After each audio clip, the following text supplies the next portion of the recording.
that okay? Can I cut off this? Can I cut off this? I'm trying to cut off the drawing.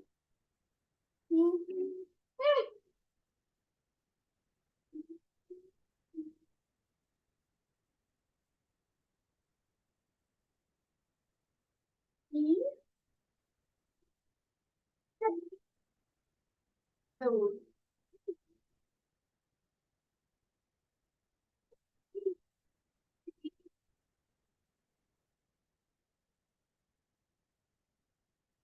H H H H H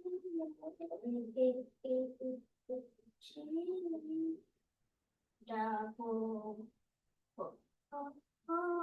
Double. Five head.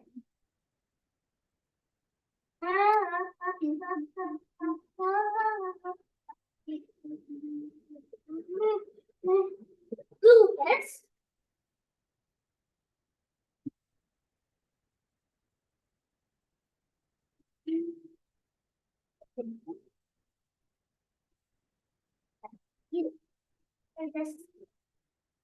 And this is me.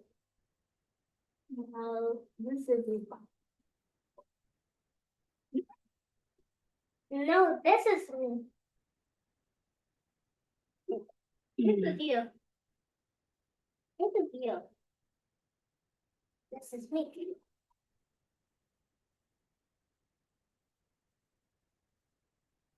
No, this is me. That's not me. Yes, that's not. This is me.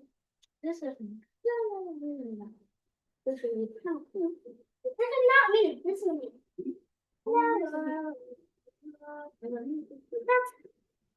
No. That's me when that's you and your grandma. No. Alexa, stop.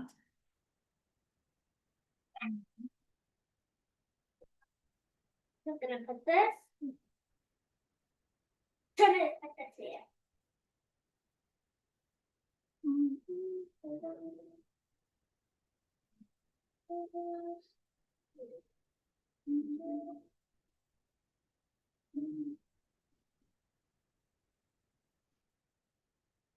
That. One more time. After you're done, then Stop talking. Focus.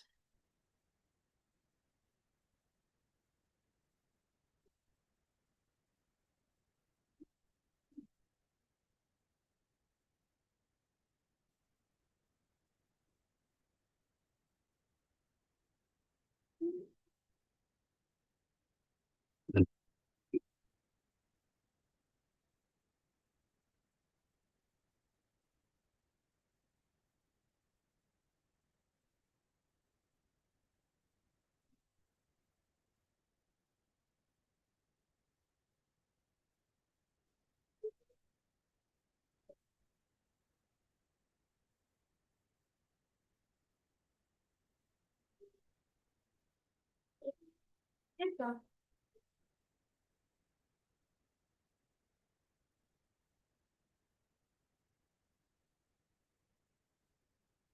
H and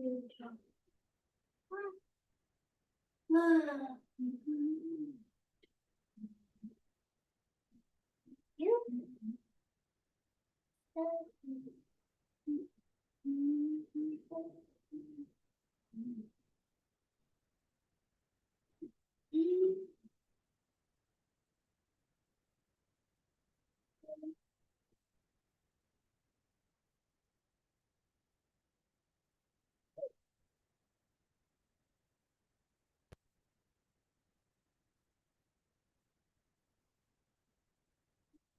Ah.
5, 12, 13, 20,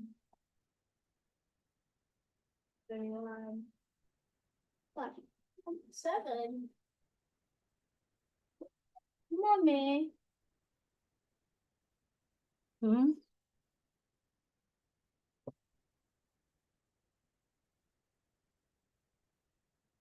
No.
Okay.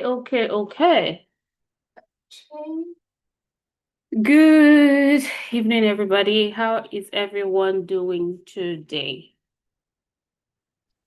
Hey, Professor, doing well. I had a quick question before we get started. Okay. So I went ahead and tried to do the lab that's due today. Mm-hmm. And I know that you sent out that message about codes getting sent again. It seems Mm-hmm. like I need that code to do the lab that is due today and any other labs. Yeah. And then also I saw that they tried to get me to purchase the book again, and it was extremely cheaper than last time. Is that the new price of the book, or is that just because of what's going on? Or I because honestly don't know anything about pricing, but I could definitely give you a code right now to use.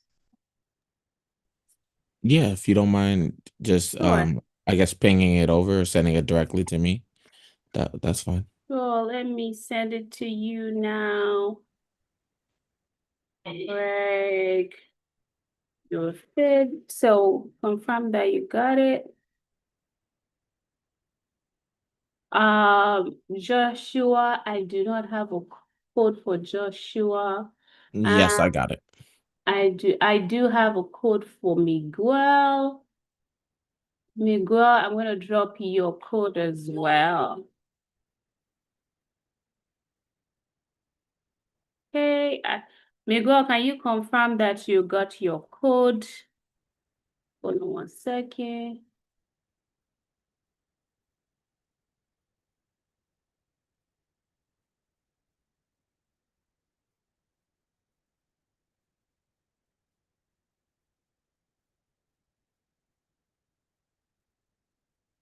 Joshua, you do not have a code because you didn't purchase the book before.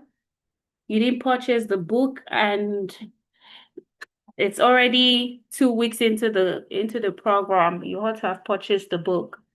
The reason why they are getting the code is because they already got the book, and this one allows them access to the new labs. This one allows them access to the new labs. Miguel, you have your hands raised. Go ahead. Just a quick question. This code is for the live simulations, right? This code is for the virtual labs. You see those labs that says virtual labs? Yes. Yeah, the live For- simulations, yeah. Yes. That's what it is for. Okay, thank you. No problem. Ahmed too, I don't think I do have a code. Ahmed, how are you? I'm good. Okay. So for the assignment for the labs, I'm gonna drop your code to access the virtual lab in the chat. Please pick it up. I just dropped your code for the labs. So when you click on the live virtual labs, what had happened is that now we have 2 lab environments created. So you only needed to purchase one. This code allows you access to the second one. So when you try to get the virtual labs done and you click on the virtual labs, you will it will request for a code, so you provide this code so you can access it. All right? Okay, is it for all the labs? Yes. Yes. It gives you access to all the labs. It gives you access to all the labs. All right. So today we're going to be covering infrastructure threats and security monitoring. When you hear something such as infrastructure threats, what comes to mind for you? When you hear something such as infrastructure threats, what comes to mind for you?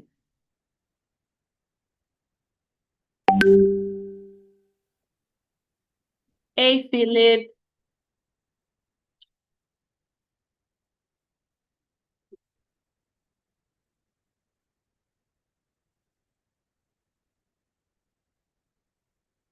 Philip, I think Philip is just getting in. Philip, can you hear me? Yes, I just joined. Sorry for the late join. No problem. For you to be able to get your virtual labs done, I'm going to provide you a code. So those virtual labs, they are in a new environment, but you don't have to purchase it because you already purchased the previous lab. So the code that I just sent to you, check your chat and confirm that you got it. The code I just sent to you is for you to use for your virtual lab. Okay, Excuse me. go Um, ahead, Ahmed. so I just to confirm, what about the due date of all the past live machines? Those due dates have already been updated. The previous ones have been published, been unpublished rather. So the previous ones have been unpublished. The recent ones have new due dates starting today. Oh, okay. Yes.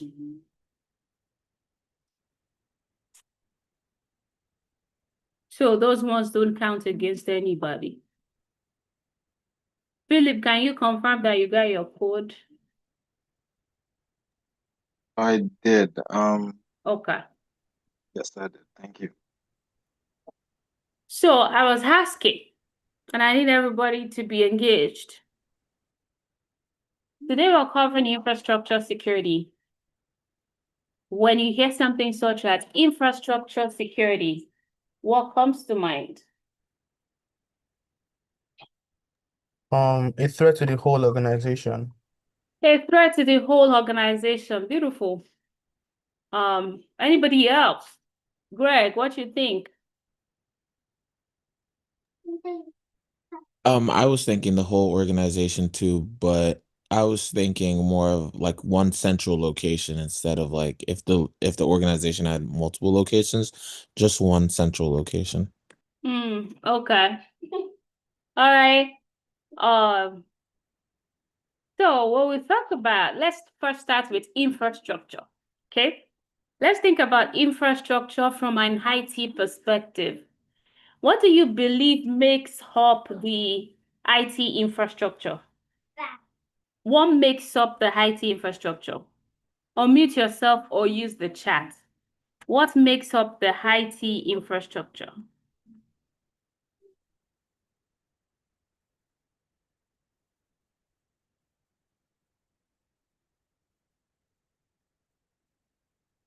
What makes up the IT infrastructure?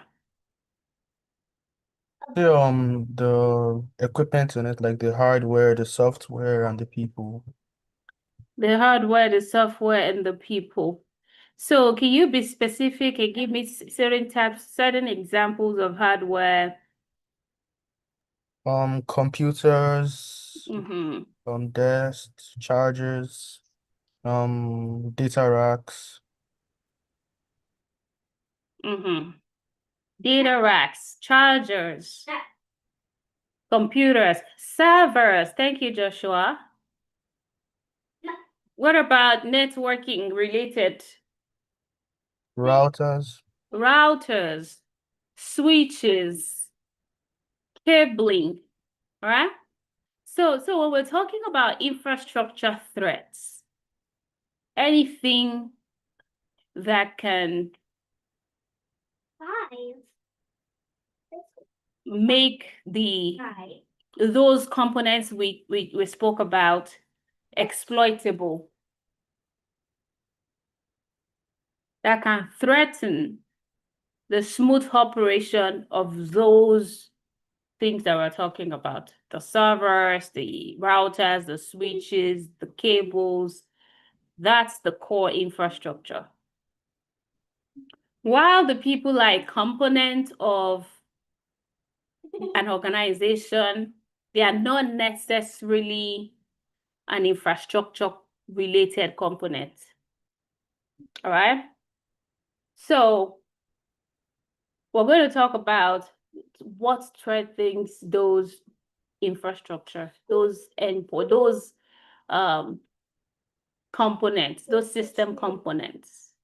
And then what are ways to actually monitor them? What are ways to actually monitor them and secure them? Yeah. So when we talk about securing those infrastructure, first of all, or monitoring those infrastructure, because it's what you have visibility into that you can actually secure. So when it comes to monitoring those infrastructure, can you give me examples of how those infrastructure can be monitored or even how they can be secured? Anybody?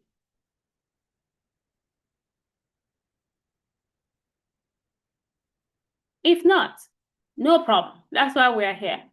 So we're going to talk about the different types of attacks on the network. Then we'll talk about how monitoring is done. And finally, talk about the different ways to defend our emails. I'm going to try to wrap up early so that you will have adequate time to get some of those labs out of the way, because you have a lab that is due today.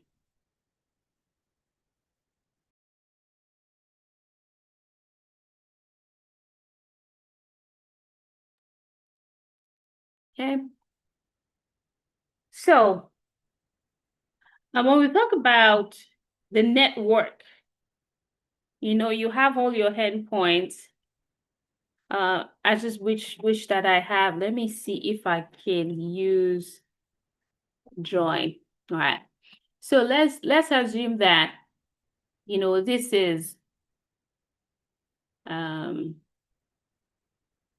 me see Paint.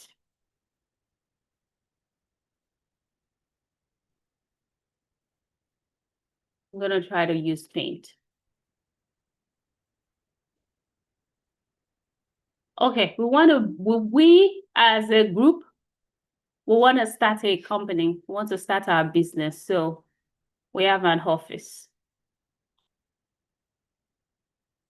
And within this office, we have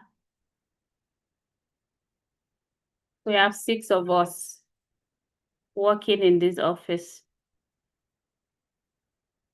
We have different departments. And let's assume this is IT. This is security. This is engineering. This is engineering. This is, say, our help desk, help desk, and maybe finance. Each one of us have computers. That we have our printer, a single printer we all use. All right. Apart from that, we have all other devices. And then, but we all need to share this printer. We all need to share this printer.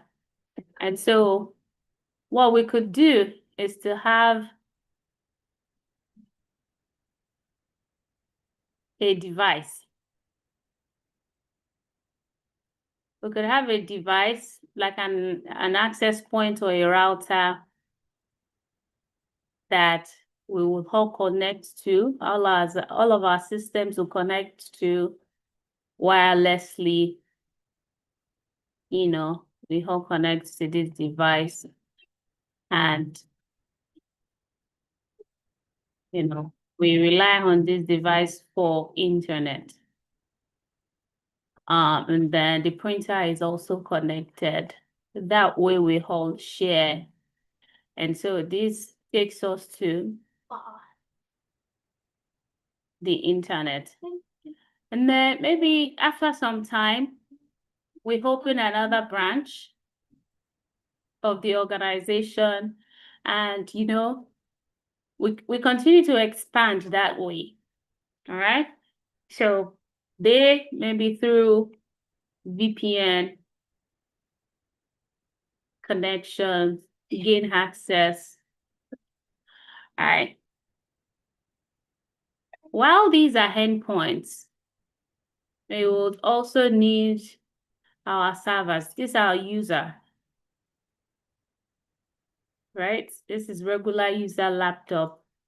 We also need all of our servers. Now we are growing. We need to host our applications that we've built. So we have servers, and this becomes our server VLAN. What do we need to connect these servers to make sure that these servers are properly connected and maybe even segmented, right? This is our server, or these are our servers, these are our users. Obviously, we want to make sure that this is giving us the router is giving us access to the internet, but then we don't want to expose our servers to the internet directly, right? So one of the things that we will need to do is to ensure that we conduct proper segmentation. So let's assume these are our web services, okay? So all these are our web servers, and these are our application servers. And then these are our databases, okay? These are our databases. These are our databases, all right? Those are the things that we will do is instead of connecting our servers directly to the internet, we want to make sure that we do proper segmentation. We'll put a load balancer, find a way of separating these 3 layers, right? So that no one from the intranet, say customer here, or attackers from the internet can directly access our database. What they will have access is what we want to host on the web, okay? So we'll host our thing on the web. Now, our organization in general is expanding. And so even our users, we want to start to protect our users as well. We want to start to protect our users as well. So one of the things we probably do is to cut off this direct access to the internet, and then have a firewall, maybe a multi-level firewall. Say, okay, we need firewall.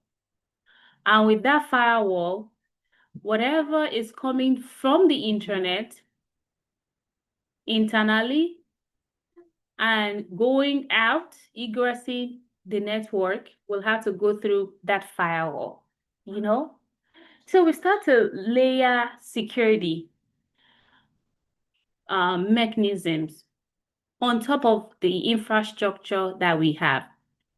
Now, if you look at this, when we started the class, we talked about attack surfaces. I want you to take a moment to look at this drawing and see what are some of the attack surfaces that exist within this infrastructure. Don't forget, I also want to mention that all these are wired. They are in the data center. They don't use wireless because they are servers, right? So all these are wired. And then we have switches. We have switches and routers for connecting them. Okay. And then we have router for connecting them. So let's assume that this is our infrastructure. Now, let's think about this from a threat modeling point of view. or from an attack surface analysis point of view and say, with what we have, what can actually go wrong so that we can better protect this network? Who wants to, or what are some of the threats that this infrastructure can be, exposed to or susceptible to? Greg, Ahmed, Joshua, Miguel. Go ahead, guys. Let me hear you. Let me hear you.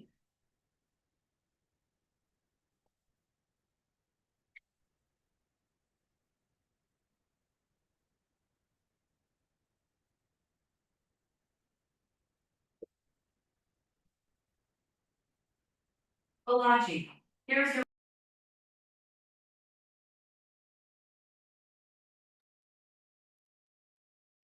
So, Bugs, phishing. Okay. Okay. So this is very good. Let me first take a screenshot and set it aside. Hopefully.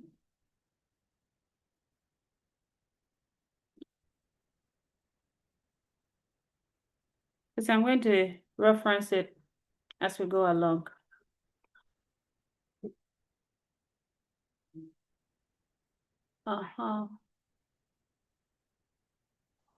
Okay, where's the sniping tool?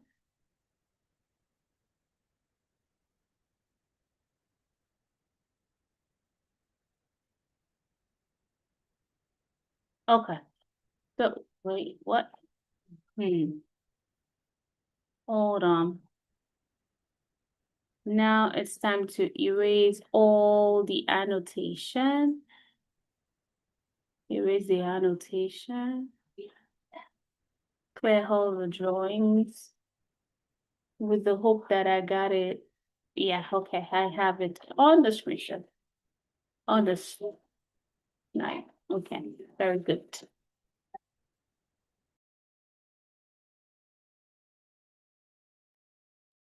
Okay, so one of the attacks that actually occur, or that one of the threats that this infrastructure might be susceptible to, is what is called an on-path attack. So if you think about the English meaning of on path, it means something is on your path, right? So on path types of attacks are attack types. Right? They are attack types that occur when a threat actor positions himself in between the communications of users and devices. So while traffic is traversing this network, where is it now? So while traffic is traversing this network, either from user to user, from a user to server, from customer in and out, if an attacker is able to position themselves in between the communication, is called on-path attack. And these on-path attacks occur without the two targets knowing that there is an attacker present between them. And so it gives the attacker the flexibility to eavesdrop, or to gather information, or to get in the middle and modify the messages that is going from sender to recipient. Now, some of the examples of this on-path attack is what is called a man-in-the-middle. Man-in-the-middle attack means that a threat actor positions themselves in between the communication of two parties, and their goal is to disrupt the conversation and impersonate one of the parties. Typically, what will happen is the first thing they will do is to intercept the traffic. Now, remember we talked about encryption in transit. This is where the encryption in transit control comes to play. It becomes very important. So if there is an encryption in transit, meaning that website does not have that lock icon. So it gives the attacker the ability to be able to eavesdrop the conversation, see that in clear text, and sometimes even if the encryption in transit exists and the algorithm is weak, it could be able to decrypt the traffic and modify the traffic, speaking directly to the principle of integrity. Okay? All right. So this is an example. Bob is telling Alice, send me your public key. Alice comes back to say, my public key is ABCD. Eve is in between. And because he has positioned herself as the man in the middle, she replaces that with WXYZ. And then Bob reveals the confidential information to say, oh, now my account number is 123. Eve picks that up and say the account number is 6789. That's a simple analogy of an on-path attack called the man in the middle attack. Okay? Then we also have a replay attack. A replay attack is a situation where an attacker makes a copy of the legitimate transmission before sending it to the recipient. So an attacker takes a copy of maybe an authentication session, and if there isn't a proper session management and the session does not expire, or there aren't session management guardrails in place, they could replay that attack, or they could replay that session, because that session is already an authenticated session.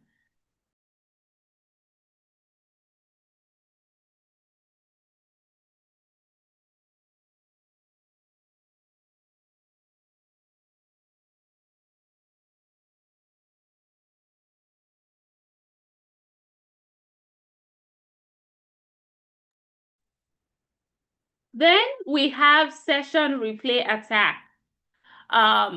It's also a form of replay attack, and it involves intercepting and then using session ID to impersonate a user.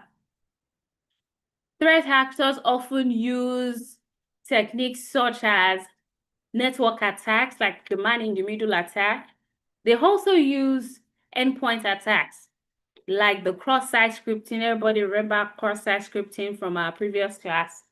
Or install a Trojan horse on the user's computer, or malicious JavaScript code on the user's computer.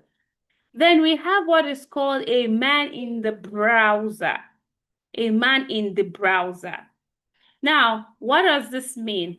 Man in the browser simply means that the attacker is intercepting the communication to steal the data that is on the browser. So it is in the placing itself between the browser and the underlying computer. And these man in the browser always come in form of browser extension. So you get a Trojan for one reason or the other, you click on a link, a Trojan gets downloaded on the computer, infects the computer, installs an extension into the browser configuration. And so when the browser is launched, the extension is activated and it waits for certain web pages. So maybe web pages in the category of online banking, web pages, or in the category of payments, and then it captures account numbers or any of the websites where you are authenticating, captures account numbers, captures password for those financial services institutions or applications in that category. And so when the user clicks on submit, the extension captures all of that data from the form, and then it sends it to the attacker, okay? Then we also have DNS-related attacks. How many people know what DNS is? What is DNS? DNS. DNS stands for domain name server Very good. Domain name system. system. So it's domain name system. How does it work? What does it do? It converts IP addresses to domain names or site names. Very good, beautiful. So it's like the Google map or the phone book of the internet. So every site that we visit has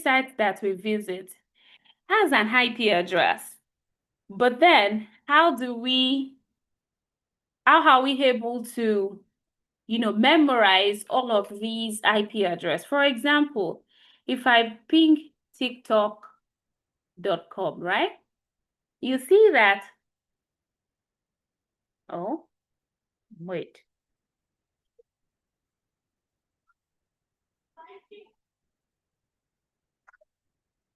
Okay, so if I ping www.tiktok.com, what's the IP address? The IP address that is replying is 23.15.3.80, right?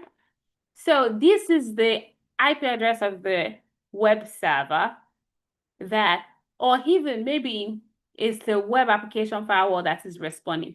Well, each one of those web servers have a IP address, right? But how do I memorize the IP address for each one of the websites that I visit on a daily basis? Practically impossible. Just the way it's practically impossible to know the phone number of everybody on your phone. But you want to call your mom. Let's assume you don't know your mom's phone number. You just say mom and you dial. You want to call your cousin, you call cousin Mary, you dial. You're able to reach cousin. But then when it comes to DNS-related attacks, attackers can substitute DNS addresses so that the computer silently redirects to a different device. So it's just like you want to call mom, but it's your ex-boyfriend or ex-girlfriend that is speaking the call. All right? Or as some people will do when they are dealing dirty, they save the side chick's name. They save the side chick's name with a male name, so it looks like it's a guy. I'm just messing around. But then you get the gist. You want to call somebody, but it's somebody else that is speaking. So attackers could manipulate the DNS address, and then they redirect users to another site. And what do they normally do? Back in the days, in my banking days, the attackers will create a website that looks exactly like the website of the bank. And then so they mess up with people's DNS address, and then it directs users, maybe after clicking on a link or doing something funny, to the fictitious web page that looks like the original. But they are monitoring that site by themselves. So as the victim is typing their username and password on the fictitious site, they are capturing that login details and are logging in to the original website with the users or with the victim's credential. Then they are able to transfer funds, then they are able to do other things. Okay? So DNS attacks has two consequences: URL redirection or domain reputation. There are majorly two types. You have the DNS poisoning and DNS hijacking. So DNS poisoning is a local, it's when you modify the local host of the device. So I do it with my kid's computer at home, where I mess up with the local host file. And so instead of them being able to reach sites like maybe YouTube, Fortnite, it's redirecting them back to their local machine. So they are never able to successfully reach those sites that I have already poisoned or I have already redirected, if you get what I mean. So I'm redirecting, instead of it going out, I'm redirecting it back to the local host. All right? Then we also have DNS hijacking. Now, DNS hijacking is intended to infect an external DNS server with IP addresses that points to malicious site. So the DNS hijacking redirects all users, like I earlier explained. Then attackers will exploit any protocol flaws to be able to mess with the DNS servers so that it accepts those fraudulent entries. There are other DNS-related issues, but I'll limit it to those two. So this is a simple explanation of what I said earlier. That the attackers, this is the attacker's computer saying, what's the address of evil.net? Please send IP address of evil.net. The attacker's DNS server is the evil.net. And so it responds and say, here are all the evil addresses. But then instead of while the good user is looking for the IP address of the good.net, the attacker's DNS responds with the IP address of the attacker, which is the evil.net, when the DNS server has been poisoned. Okay. Then we have another infrastructure related attack called distributed denial of service attack. Everybody knows what distributed denial of service attack is, right? Denial of service, first of all, let's start with that. It's a deliberate act of directly one-to-one. So directly attempting to overwhelm the victim with requests that it is unable to handle. All right? It becomes distributed denial of service attack when the source of the attack is that where you have multiple sources. I explained earlier about how attackers will just go look for a gaming site. They're hunting for, when we talk about bot and botnet, they are hunting for resources to use to overwhelm their victim. The best place to go to is a school environment. Students like games. Give the students games, list the game with a bug, get onto the student's computer, use it to perform distributed denial of service attack. Okay? Then we also, another kind of distributed denial of service attack Here's amplification attack or amplified attack.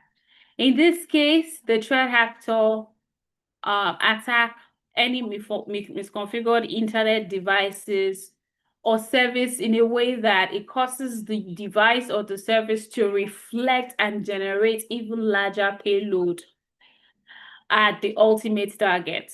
So think about things such as a ping of death, right? So there is certain size that a ping should be. They embed additional payload into it in order to overwhelm the server or the victim. Okay. Let me take a pause. What are your questions?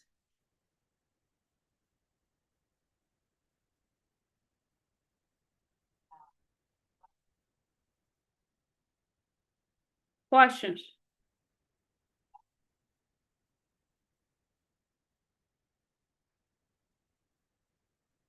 Okay. So then we also have malicious coding and scripting attacks. PowerShell is one very important tool in the, not only important, but powerful tool in the Microsoft environment. It is used for automating tasks. It is used for configuring devices. It's used for performing administrative tasks. And if not properly guided, PowerShell can allow attackers to inject code from the PowerShell environment into other processes without the need to first store any malicious code on the hard drive.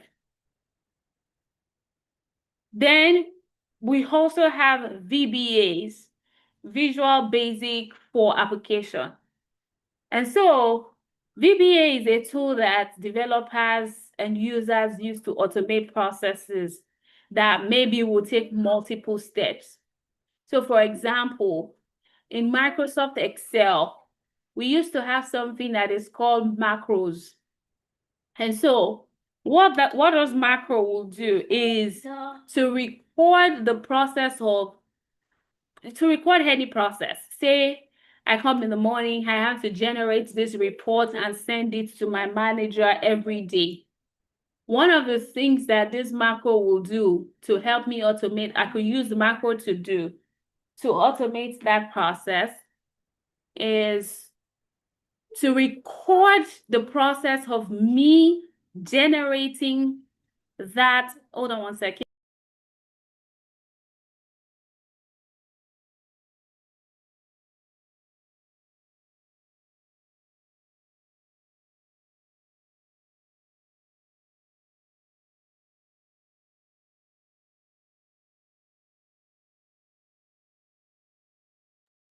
So I record the process of generating that report, so I don't have to do it every day.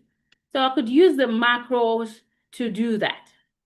Well, it also became an attack vector for attackers because they could also use it they could also embed malicious code into it to perform VBA related attacks. Okay.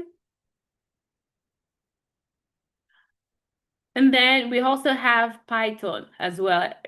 Python is everybody's favorite now. And we know it's a programming language that can run several, we can practically use it to do a lot of things. And so while it is good in the hands of builders, it's also a tool that may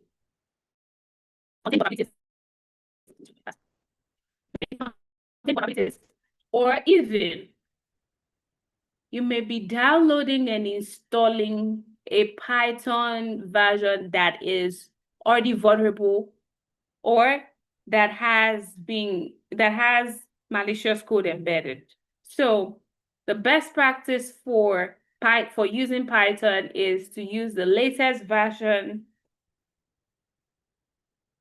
staying current on vulnerabilities with Pythons and patching any vulnerabilities that comes, especially the critical ones, and being careful when using formatting strings with Python, and of course, downloading only the vetted libraries, Python libraries. Then finally, we have Bash scripting. Bash scripting also is a command line that is used in Linux and Unix environment to create scripts. And so exploits have actually taken advantage of the vulnerabilities in Bash in the past. For example, there was a vulnerability that allowed attackers to remotely attach a malicious executable file to a variable that is executed each time Bash is invoked. Yeah. So let's take a pause. What are your questions before we talk about layer 2 attacks?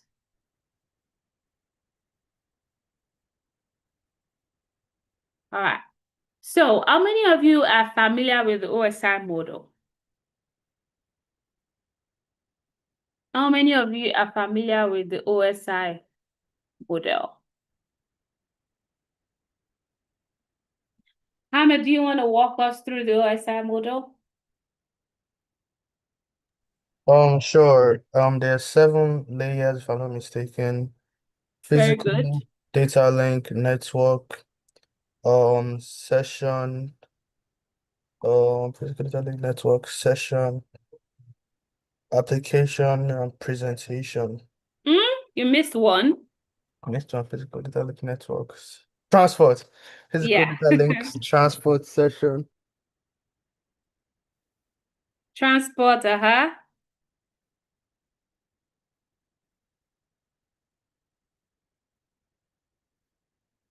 Okay. So the way I would from bottom up, you know, you have physical data link, network layer, session layer, transport layer, then you have presentation layer and application layer. So the way I normally would remember it is people, wait, where is it? What is that mnemonic? I'm trying to remember now. Why did I forget? From top down, it is, see, let me type it out.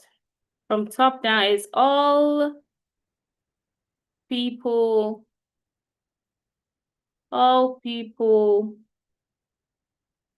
seem, let me do it again. All people seem to need data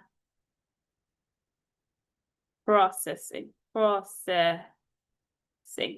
Okay, all people seem to need data processing from top down, and from bottom up, it is please. Yeah, I remember now. Do not throw sausage pizza away. So either one should work. So from bottom up, you're talking the physical layer, data link layer, network, session, transport,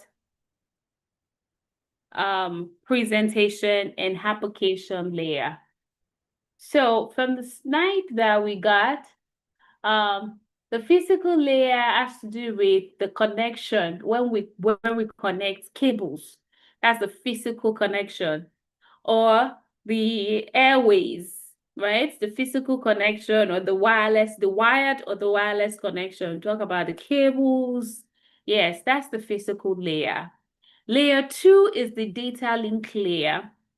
The data link layer, you get to the data link layer when you're connected to the switch. And so, or to the wireless access point. And so that is when network communication actually begins. You've connected the cable, physical layer to the switch, or you've wirelessly connected the endpoint, the laptop, to the access point. That is physical layer. All right. So each one of those layers have their own tasks. They have their own protocols. Layer 2 is responsible for dividing data into packets. So, and layer 2 communication, if it is compromised, can affect the entire communication. If layer 2 is compromised, it can affect the entire communication. So here we have physical data, network transport session, presentation, and application. If this area is compromised, this layer 2 is compromised, which is the initial layer, everything fails, everything becomes compromised. And so what are some of the layer 2 attack types? At layer 2, so what normally happens when you connect to a switch is that the switch, you're telling the switch, oh, this is my MAC address. And so the switch keeps the MAC address of every device, all right? The MAC address is the media access control address, whether it is wired or wireless. So it keeps the address so that when data is being sent to that address, it keeps it in a table so that it knows where to route data to. Oh, this data is for so and so MAC address. That data is for so and so MAC address. So it keeps a map of that so that it can be able to send data. So when we talk about app poisoning, when we say address a hub, actually, it's a protocol that maps IP addresses to MAC address. So if the IP address for a device is known, but the MAC address is not known, the sending computer will send a hub packet so that it would know the MAC address, because the MAC address actually is the hardware address. And so MAC addresses are often stored cached so that inhabitable on switches and cached on systems for future references. So hub poisoning is when MAC address is being spoofed. So the attacker spoofs the MAC address, which means impersonates another MAC address or imitates another computer by changing its own MAC address to that computer's MAC address so that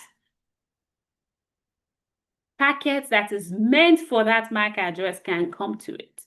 Okay, similar to the DNS one, but that's so that the data or the packets, I should say, that is meant for that address can come to it, right? That is app poisoning. Okay, then we have MAC address cloning and MAC address flooding. Again, MAC address cloning relies on pretending to be another device. So the threat actor looks to see all valid MAC address of devices that are connected to a switch. They spoof the MAC address on their own device, and the switch changes its MAC address table to think that that MAC address is belongs to another user, and then forward packets that is meant for legitimate users. to the attacker because the attacker has cloned the MAC address of the victim. Then we also have MAC address flooding. There is a finite number of MAC address that the switch can hold. So these threat attempts to overflow the switch with Ethernet packets that have been spoofed so that every packet contains a different source MAC address. So when that is done, the switch starts to misbehave. And when the switch starts to misbehave, everything that it gets, every data, every packet that it gets, it floods, it sends it to all the switch ports. And an attacker that's already connected to that switch port captures the packets, gets access to the packets, all right, that it's not supposed to gain access to, all right? Let me take a pause. Questions?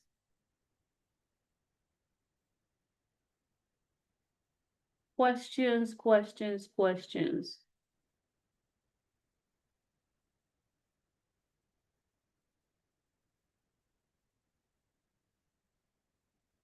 Okay. Right. Give me one moment.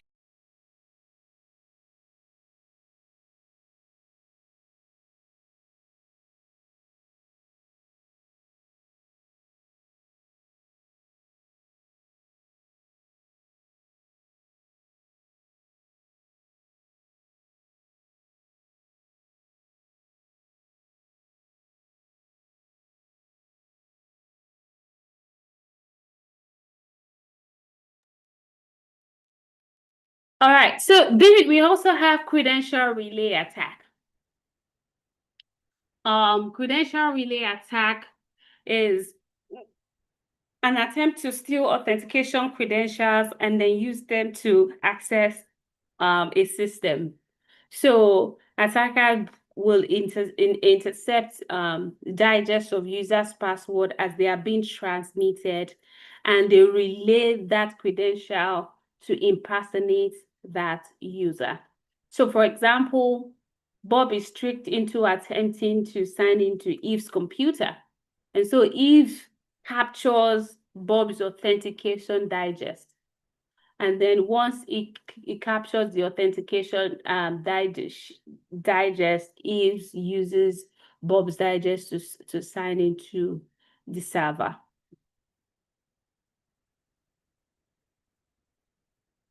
Right. So here's a quick question. Yuya has discovered that the network switch is broadcasting to all devices. It's broadcasting to all devices. She suggests it is the result of an attack that has overflowed the switch MAC address table. What kind of attack would she report this as? Is this a spoofing attack, a cloning attack, a flooding attack, or MAC overflow attack?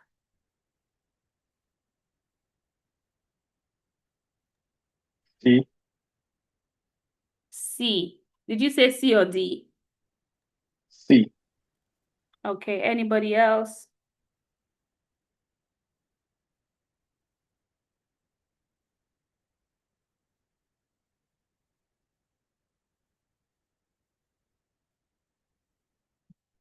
Okay. That is correct. It is flooding.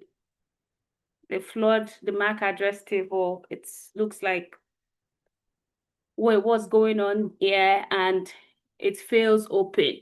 So it started any packet that is being sent, it sends it to all the ports because it has a single broadcast domain as networking 101, right?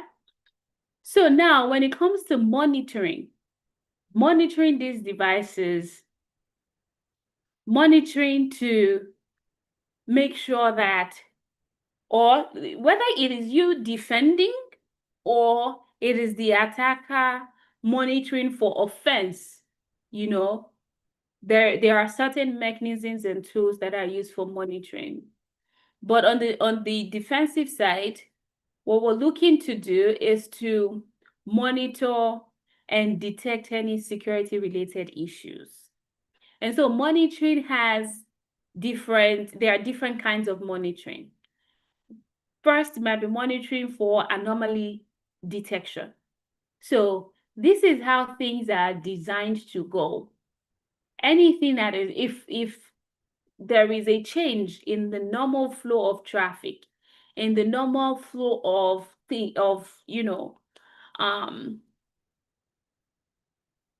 operations, then an alarm is raised. So when you think about that, what do you think the problem with anomaly monitoring could be? So anomaly monitoring is, oh, everything is smooth, but if anything happens out of the norm, let's trigger an alarm, or it triggers an alarm, right? So what is the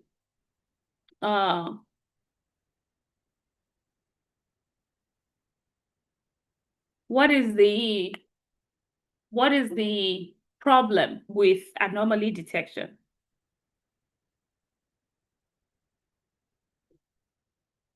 What's the problem with anomaly detection?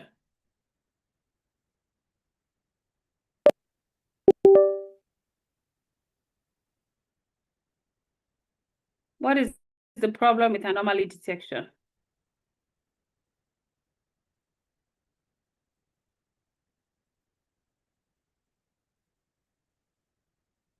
Attacks can slip through and not be noticed.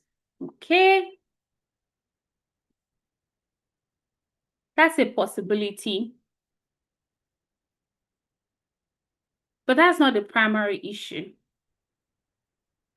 The primary issue with anomaly detection is, the question you should ask is, how do you know that what you thought was the normal operation is actually normal? Any tool that is doing anomaly detection takes the current process as the baseline. So how are you sure that what is being taken as the baseline is actually normal? How do you know that an attacker is not already present? All right, so it's looking for deviation, but how are you sure that the baseline is not already problematic? That's the problem with anomaly detection or anomaly monitoring. Then you have signature-based monitoring. The signature-based monitoring is looking at network traffic, is looking at activity, transactions, or behavior, and is looking for patterns, well-known patterns, so that it can capture these and check them against some predefined signature. During the last class, we looked at how to scan a file with VirusTotal. And we saw that the file we scanned, it showed that there's no known signature of virus. It contained no known signature of virus. So the signature of a lot of viruses, this system holds them, and then they examine network traffic against them. So what do you think the problem with signature-based monitoring will be? Michael, what will be the problem with signature-based monitoring?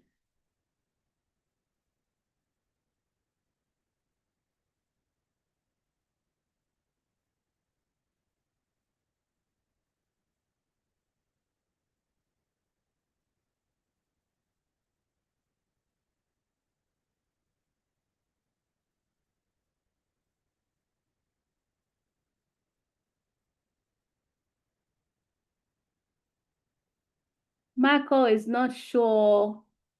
Miguel say they can be replicated. What can be replicated? I need you to unmute yourself and speak.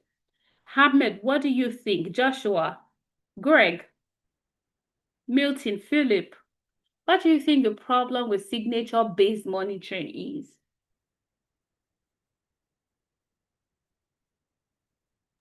Listening to you just now, I think like it cannot detect new unknown threats. Very good. It simply means that if the threat is not known, it goes undetected, right? So if it is not known, it would not, it's because it is looking for well-known patterns. It's looking for well-known signature. So if it is not well-known, if the signature is unknown, it would not be detected. Then we have behavioral-based monitoring, all right? So this uses normal processing and actions as the standard. So it continuously looks at the behavior. It analyzes the behavior of processes. It analyzes the behavior of programs and alerts user if it detects any abnormal action. All right? So, and then we have heuristic monitoring. And this is founded on experience-based technique and attempt to answer the question of, will this do something harmful if it is allowed to execute? So it's also behavioral based. It's like we have a sandbox and we will allow this packet or this data to run in a sandbox environment, in a controlled environment, and see whether it is harmful or not before it is allowed into the network. And that is heuristic monitoring and behavioral, okay? So when it comes to monitoring activities, a couple of things happen. There's the scanning, which is often an ongoing process. The scanning schedule is dependent on the attack. It's dependent on the server function, whether it's in production or not. It's dependent on the utilization. It's dependent on how much processes or how much resources the scanner will use up during its scanning, how often you want to scan. So there's a lot of things that goes into the scanning. Then these monitoring tools also report. So they generate documents based on the result of the monitoring. It could also quarantine. So quarantine means isolate things, isolate the system that may have been compromised, or isolate the system that does not meet the health check of the organization. Then alerting, so detecting and notifying operators about any events that they have identified. Then alert tuning, which is very important. This tuning is a way to weed out any false positives. And what is false positives? Alarm is raised when shouldn't have been raised. Nothing happened, but alarm is raised. We want to tune, and tuning is actually the lifeline of the effectiveness of any security operations team, because it helps reduce the amount of alerts that the team has to go through. One of the things that helps with tuning is understanding the environment. So someone needs to understand the environment. I remember back in the days, I think 16, 15 years ago, as a security engineer deploying a SIEM solution from one financial service organization to the other. One of the challenges, or one of the last phase of the project. So after you have integrated your the solution, then it was IBM's QRadar. IBM QRadar is still very popular, but Splunk, I believe, is more popular in America. So, the last phase of the project is often tuning. And that's because you've integrated the solution, you've sent all the logs, all the configurations are done, you said the reporting, alerting is happening. But in order to make sure that the system is working, the SIM solution is working the way it should work, you need to be able to weed out false positives.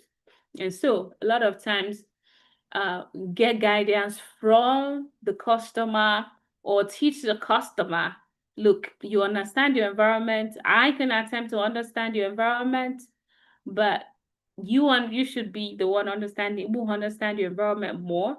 So you know which server, which traffic is egressing or which traffic is ingressing, which server is sending what to where, so that you are able to tune properly. One major issue that actually happened back then was where a situation where they just hired somebody to the database team. So this person would normally not, they are new to the team. They don't log into database. They've not had to log into databases before. And so they've been attempting to log in to this DB for, I believe, days. They've given them access, then they are supposed to work. They kept getting blocked and blocked and blocked. And so in the process of attempting to find out what was going on, they approached the security team. And one thing that had happened was that the system was seeing their attempt to log in as an intrusion. Even though they authenticated, all that worked, but the fact that they do not normally log in, like this is not normal. And so it triggered the intrusion prevention system. And so the intrusion prevention started to prevent their traffic from actually eating the database. And so in process, so what we now had to do was to tune the IPS to say, okay, now this is a new guy. They will be logging into the databases. They will be doing database calls and all of that allow. Right? Those are some of the things that makes the system more robust and effective. Then archiving is retaining historic documents and records of monitoring. A lot of times organizations will follow their regulatory compliance requirement for retention. They have a data retention policy, they follow that. There are tools for monitoring and alerting. Wireshark is one of them. How many of you have heard about Wireshark? It's one tool that you need to know how to use in Haldane knowing, I should say, know how to use Wireshark, understand Nmap. So Wireshark is used for collective. If I go here now, and Wireshark running on my computer, I could use it to capture all this. Okay, there is a new update available. Also use it to capture data that is traversing the network. And so it's used for collecting and analyzing packets across the network. Wireshark is this GUI one. There is TCP dump is often used in Linux environment. And there is a TCP replay, and this is a tool that is used for editing packets and then replaying that packet back onto the network to observe their behavior. Then we have flow analysis. Now, when we talk about flows, flow is the language that network devices speak. So network devices, they flow. There's JFlow, SFlow, NetFlow, depending on the brand of the network device. So these flows, flow analysis is the process of capturing flows or monitoring network devices interactions. So it is used in security to eliminate the need to install agents on an endpoint, or even to do deep packet inspection. So the flow will capture the source, the destination, the protocol, and even the payload of the traffic that is of the packets that is being sent across the network. So it is it provides very robust information about what is going on the network. Okay, so analyzing those flow or capturing the flow, is a good way of gaining visibility into what is going on the network. And so, because it is really difficult, I think this is from one of the, I don't know which one, I think PRTG or PTRG will be what this solution is. This is a network traffic output analysis from one of those tools. And so, the good thing is that while the network devices are speaking flow, your laptops have logs, your system has syslogs. And so it's when it comes to making sure that you gain full visibility into what is going on in the network and not looking at siloed data here and there. There is need to consolidate and correlate all of those activity into a single pane or into a single solution. That is where the SIEM, the Security Incidents and Event Monitoring, let me show you that. The security incident, some call it incident, some call it information. Security incident or information and event management tool comes in so that it captures the flows from the network devices, captures the logs from the servers, the event from your Windows machines, syslogs from your Linux machines, and correlate all that together.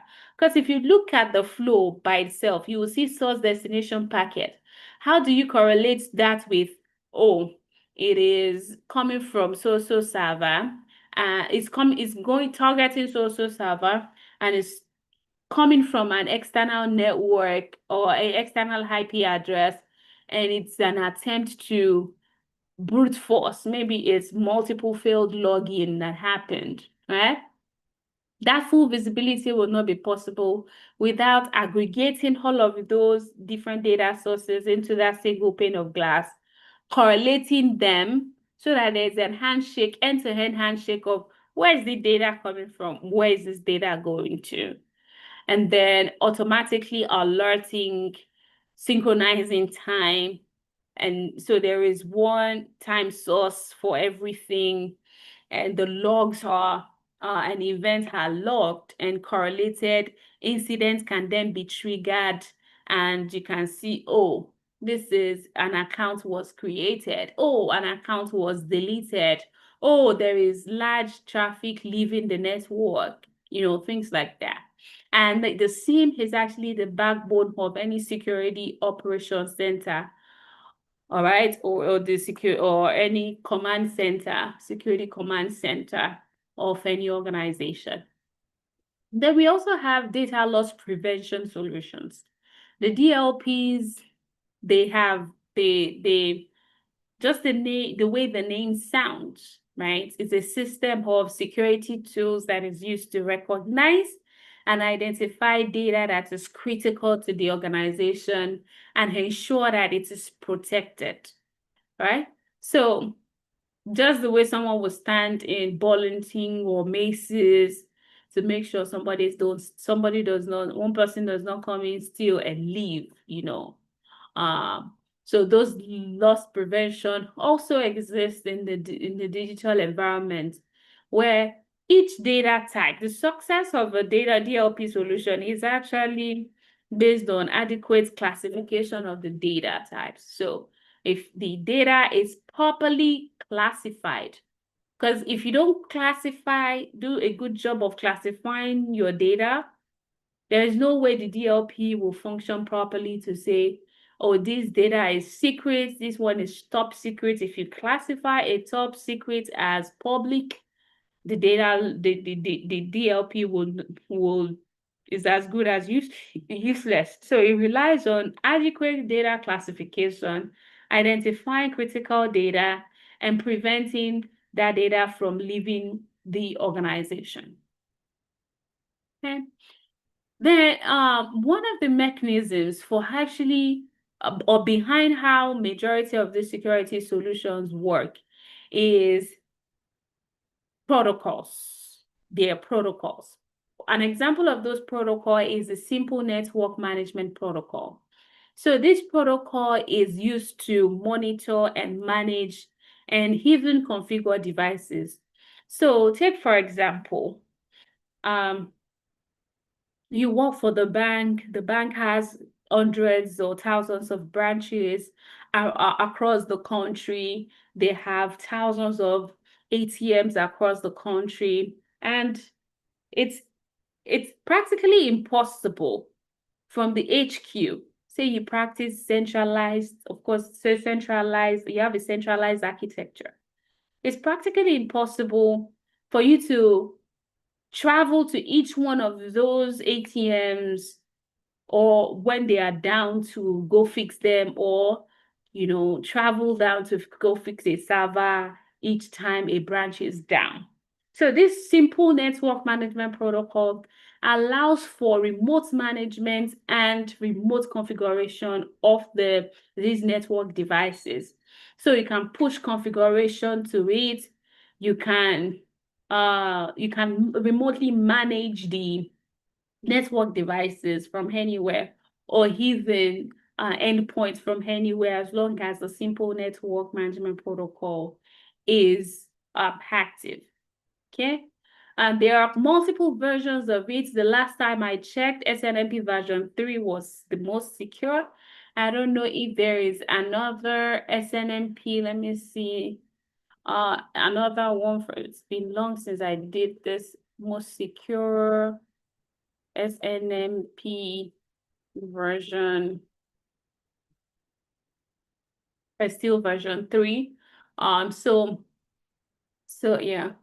So it's version 3 because it provides authentication and encryption.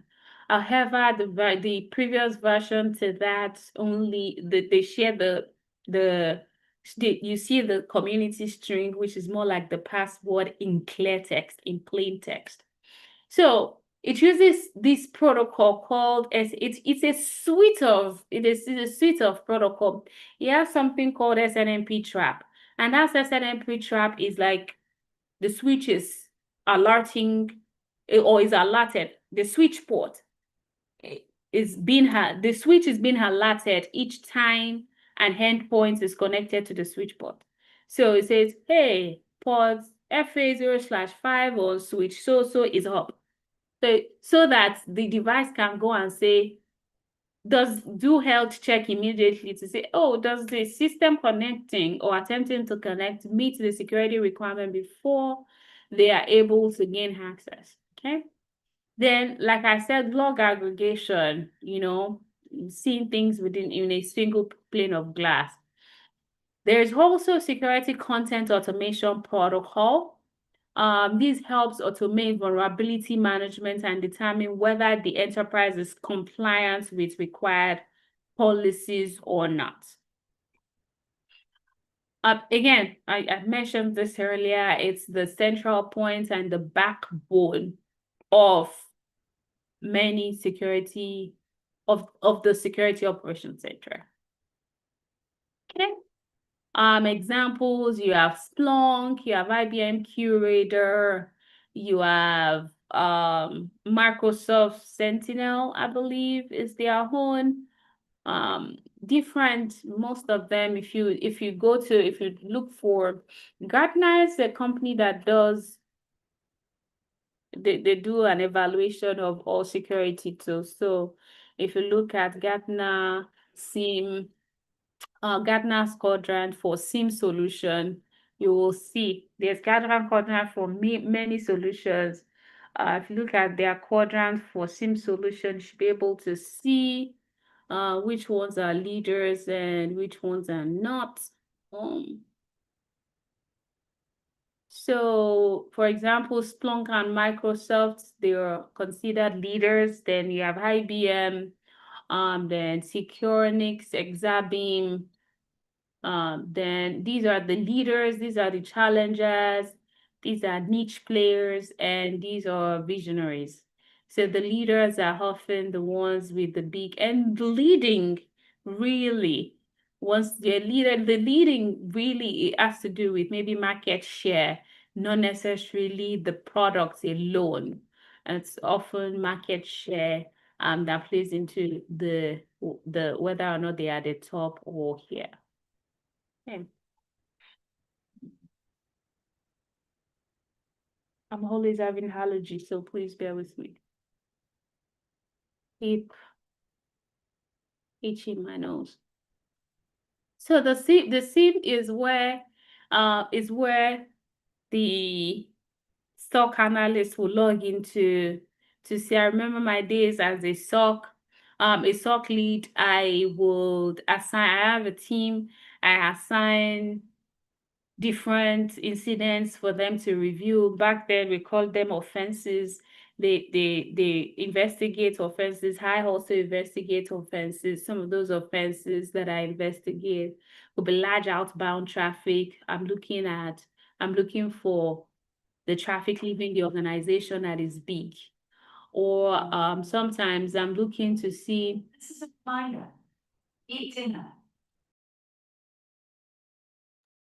Sometimes I'm looking to see accounts that were created because an attacker, once they gain access, they want to maintain access. So, or even an account or even an account that was deleted just to see if someone is messing with stuff. Okay. Then we have SOA. SOA is a product that is similar to the SIEM, and it is designed to help automate some of the incidents. So when you're in the SOC, a whole lot of incidents, a whole lot of alerts you will come up, and you would have to address them based on severity. There's always high number of security warnings. So you have to attend to them based on their severity. Shit. I'm sorry. This allergy is getting really bad.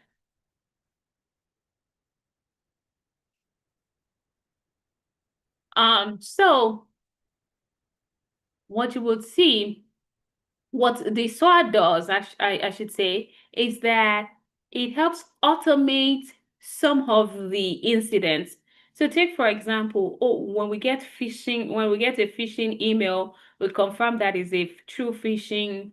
There's an automated process to log into the mail server, capture all the emails from the people, from employees' mailboxes, delete those emails, and trigger password change for anyone who may have opened. So you could automate that process. The security team automates that process so they can focus on investigating other alerts that cannot easily be automated. Okay. So quick knowledge check question. What types of monitoring methodology looks for statistical deviation from a baseline?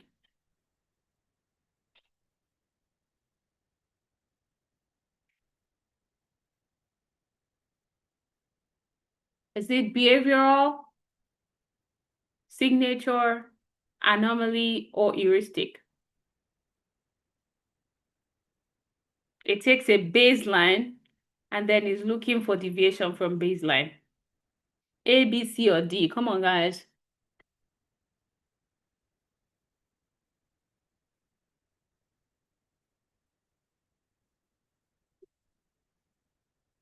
Did I lose you guys?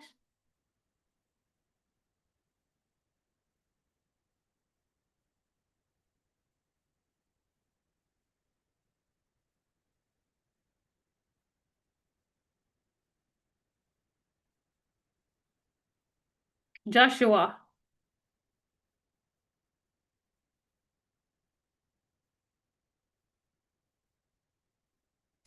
It's not.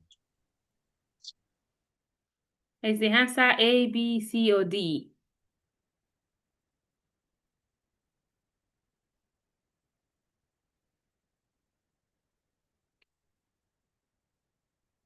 I'm waiting.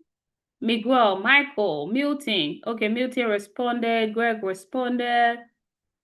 Ahmed. All right. So the answer is C.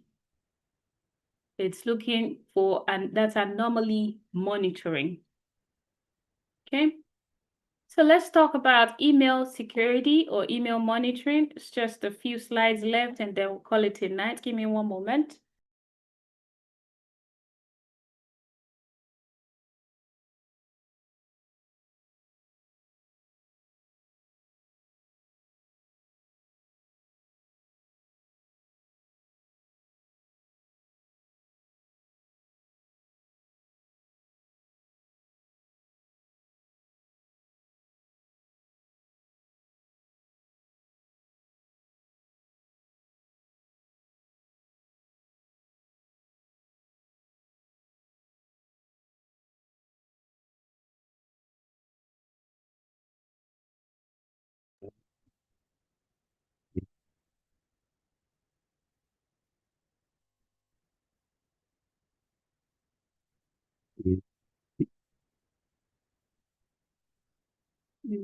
Okay. So when it comes to email, email is also a critical part of the infrastructure. Very vital for the organization's communication. And it also needs to be secured. And there are two basic components of sending and receiving email: the mail user agent and the mail transfer agent, MUA and MTA. So the mail user agent is what is used to read and send mail from an endpoint. Think about your apps or the Outlook. Then you have the MTAs. These are the programs that accept email messages from the senders and route them towards their recipients. Okay? So as email is transferred from one mail transfer agent, excuse me, to another mail transfer agent, information is added to the email header, and these email headers contain an analysis of the MTAs. All right. So when it comes to securing emails or to the threats rather, that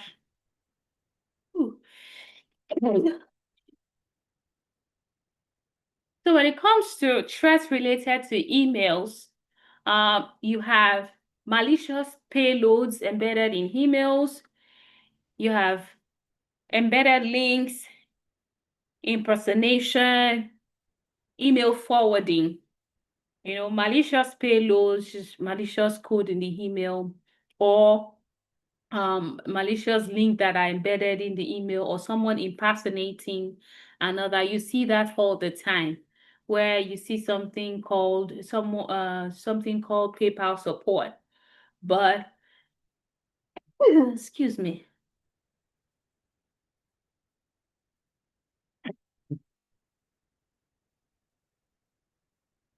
So, however, by the time you check, you would realize that it's not PayPal support. You look at the email that sent it is some gibberish at gmail.com. Then email forwarding is a threat to organizations because some users might be, or insider threat, might be forwarding every copy of emails that come into their mailbox to their personal mailbox, or maybe to an attacker. So email forwarding is also a threat. There are methods for defending, or methods of defending against email threats. There are 4 of them. These 2 are like the same, or this DMARC is like a combination of these 2, or a confirmation of the 2. So we have the SPF, the DKIM, the DMARC, and the secure email gateway. Now, I'm sorry. Let me share this video with you. I like it, so I'm going to share it with you, and then we will use that to wrap this up. Ooh.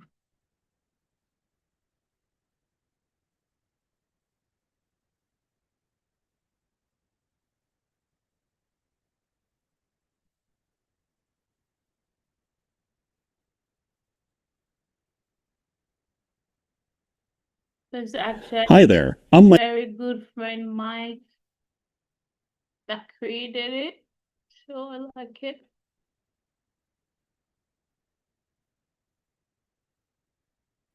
Hi there, I'm Mike Can you hear it? Chappell, and in this Cert Mike Explains Can you hear it?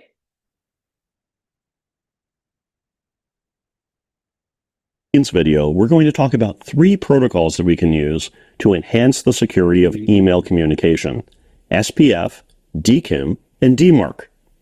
SPF is the Sender Protection Framework. It's a fairly simple standard that allows domain owners to specify the mail servers that can send messages from their domains. This is an attempt to eliminate or reduce email spoofing. Using SPF is fairly simple. You create a DNS record that lists the servers who are allowed to send email for the domain. Those records are called, unsurprisingly, SPF records. Let's take a look at the SPF records for a domain. I'm going to use Dig to look up the SPF record for LinkedIn. I'll use Dig, and then I'm going to set the type to text, which will retrieve all of the text records associated with the LinkedIn.com domain. Now, in the answer section for this DNS query, I see a bunch of text records, and some of these are associated with other services like Google Site Verification and DocuSign. The one that I'm interested in is this one here. That's the SPF record.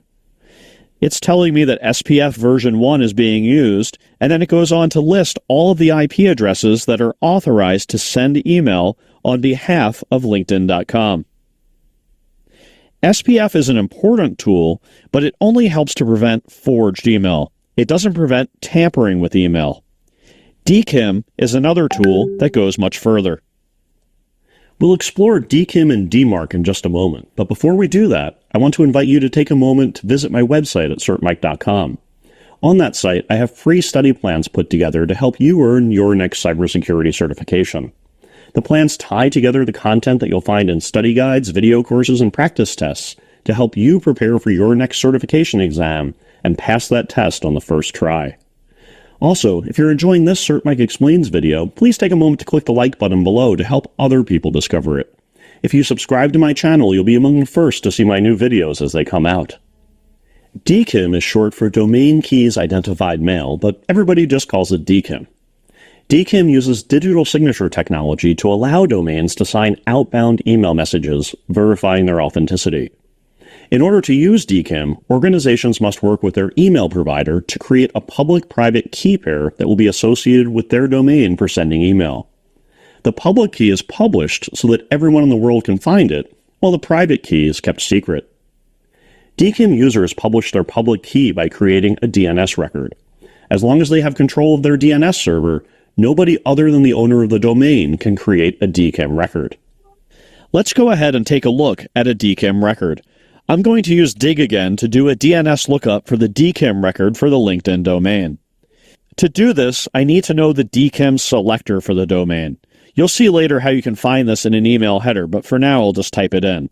So I am once again going to look for TXT records, and then I have to type the selector, and LinkedIn selector is D2048-2018-06-01. Then I put a dot, and then underscore domain key, and then the domain that I'm looking for, linkedin.com. And here, in the answer section, we see the public key for the linkedin.com domain. The LinkedIn email servers have the associated private key. Every time a user of a DKIM domain sends an email, the email server creates a digital signature and adds it to the email header. Here's an example of an email message sent to me from the LinkedIn.com domain. I'm displaying the full headers here. And down in those headers, you'll see the DKIM signature. This is a copy of the message digest encrypted with the domain's private key. When the next email server receives this message, it can get the public key from DNS and use it to verify this digital signature. And that's what you see here. The lines DKIM equals pass mean that the mail server that received this message verified the DKIM signature. DKIM is a valuable tool for protecting email because it can be used to combat spam and phishing campaigns that try to send spoofed email messages using domain names that belong to someone else. The last tool that we need to cover is domain-based message authentication, reporting, and conformance. Now, that name is a mouthful, and nobody actually uses it. We just call it by the acronym DMARC.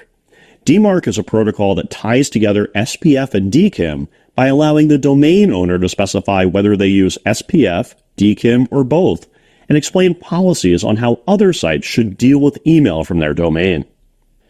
Let's take a look at the DMARC record for LinkedIn.com.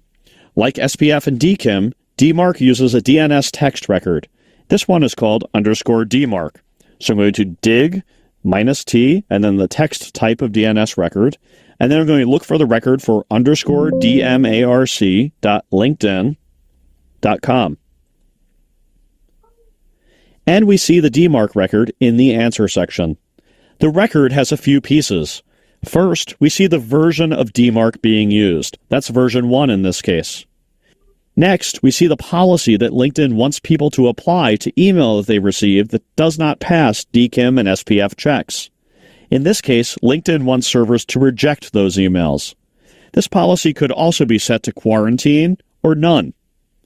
Then we see the addresses where DMARC feedback should be sent, and finally a specification that the policy should apply to 100% of the email sent from the domain. I hope this video helped you better understand DMARC, DKIM, and SPF. If it did, please click the like button below and subscribe to my channel for more IT certification content.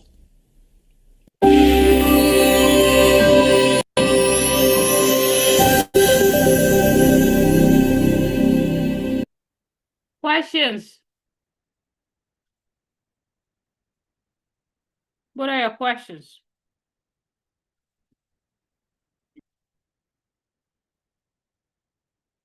Okay, so the last one that is not covered in that video is the secure email gateway. The secure email gateway acts as a proxy for the organization's email server. And so you have things like Proofpoint, where if your organization's email server is behind it, it can filter and inspect emails for malicious content. So you click on the link, it reviews that link before it allows, or you try to open a document, it looks at the document and see whether the document will expose the organization or not. I have several examples of that in my mailbox where it will just quarantine them and ask if I want to allow them. And then if I say I want to allow them, so something like this, well, it says it's coming from Marriott, and it is asking me, do I want to allow? If I say allow, then it will allow, or if I say block sender, it blocks that sender. So this brings us to the end of today's class. What are your questions? Of course, for this one, it is the DKIM that uses digital signature. We've spoken extensively about encryption in the class. Right. So today we covered different types of attack on the infrastructure. Our monitoring is done, and email defenses. What are your questions? Right. What are your lab-related questions? If you are in class and you have paid for the book and you do not have your code yet, let me know. If you're in class and you've not gotten your code yet, let me know so that I can provide that to you. So, but when I pay for the class, am I going to be able to get the code? I'm going to pay for it right now. Yeah, I don't have the code. You would have to, once you Come back next class. Once you pay for the first one, just email me and then I will request for the code for the second one. All right, cool. Thank you.